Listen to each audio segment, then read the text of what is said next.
ዛሬ ሰላም አግኝቷል።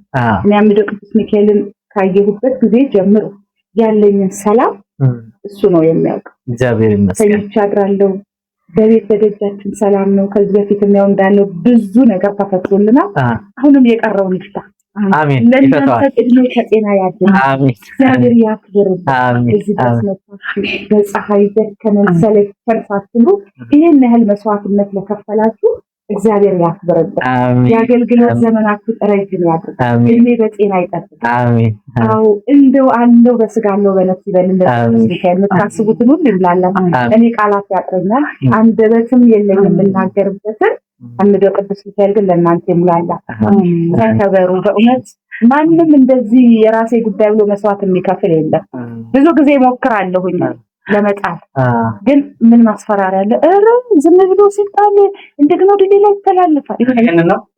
እነዚህ ሰው በቃ ሲያሽብር በቃ የምትፈራው ነገር አለ። የሆነ በእንትን ነገር ተገኝቶ መታሰር አለበት።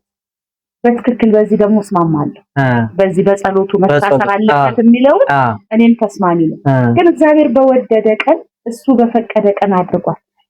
አልታረደም አይሆንም የሚልም አለ ደግሞ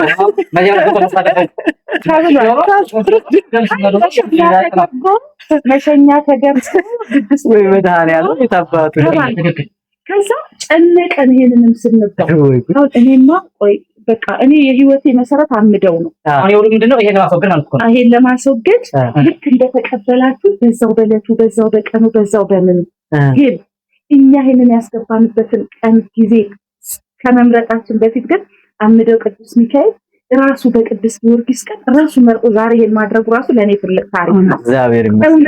እውነት ትልቅ ታሪክ ነው የዛሬው ቀን። ለምን አሁን ይሄ ሁሉ ቢጣና ይሄ ወደ አምደው ቅዱስ ሚካኤል የሚሄድ ነው። በቃ ይሄዳል። ከዛ ነው የምሬን ነው። ምክንያቱም እዚህ ጋር አሁን ማየትና ማሰብ ያለብን ብዙ ሰው ከዚህ ይማራል። እውነት ነው። በየቤቱ እርግጠኛ ነኝ በየቤቱ በየጓዳው አለ ይሄ ነገር። ሁሉም ቤት ጓዳው ቢፈተሽ ማርያምን ነው የምላችሁ፣ ጓዳው ቢፈተሽ ሳሎን ላይ ጽዋ ህይወት፣ ጓዳ ላይ ደግሞ ጽዋ ሞት ሁለት። አሁን አንድ ቤት ውስጥ ሁለት አንድ ሰው ለሁለት ጌታ ነው እየተገዛ ያለው። በከንፈራችን ጌታ ሆይ ጌታ ሆይ፣ በልባችን ደግሞ ሰይጣን ሆይ ሰይጣን ነው የምንል ከሆነ ይሄ በከንፈር ብቻ ደግሞ አምልኮት የለም።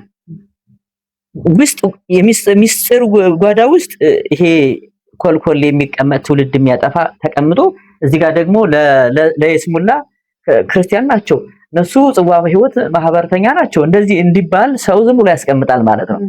እና በየቤቱ አለ እንደዚህ አይነት ጉድ አለ ተሸፍኖ ያለ ትውልድ ገዳይ ልጅነትን የሚነጥቅ የዳቢሎስ መስዋዕት ነው ይሄ ሁሉ። የዳቢሎስ መስዋዕት ነው ይሄ ሁሉ። እቺ ምንድነች? ቢላማንታ ቀደምና እቺ ቀል ያው ቡና ምን ሲፈላ የራሱ እንደ የፕሮግራሙ ለታ ወይ ጸበል ወይ ውሃ ምናምን ማቅረቢያ ነው። እቺ እንትን ቆይ ቀን አለ ወይስ በየጊዜው ምን ቀን አለ? እዛው አሁን ሄደህ እንዲህ ላው እንትን ሲባል የሚሰጥ ቀን አለ። አሁን አንዳንድ ጊዜ ማክሰኞ ይባላል እንደየስጦታው ነው።